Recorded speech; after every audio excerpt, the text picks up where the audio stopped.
8.5. That's another great one, which I have not seen in a very long time. I didn't put it on my list of favorites just because I don't know that I could passionately talk about it, but it's like one of the classic examples of films about filmmaking, and actually specifically films about directors. It's sort of like Federico Fellini's movie about being a director, right? Like it's kind of rooted in his experience there. If you haven't seen it, it is one that has to go on the must-watch list. It's one of the great European art house films of the 1960s.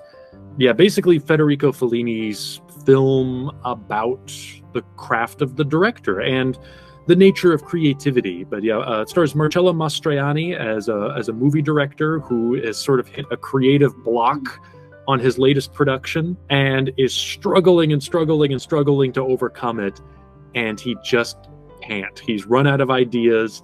His personal life is a mess, and he just can't rediscover, that magic that he needs to tap into, that weird other realm that that creative people seem to just be able to tap into to make something happen. It's just abandoned him, and he's just left dead in the water.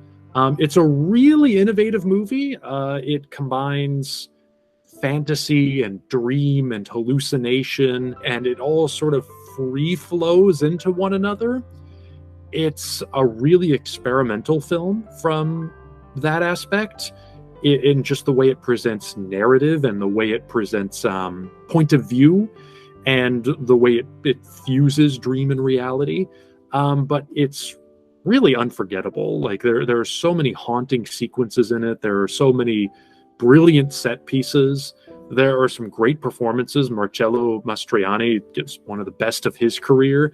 And yeah, it's a really insightful film into how marvelous being a director can be, but also how torturous it can be when you have that pressure to perform and you're not feeling up to it.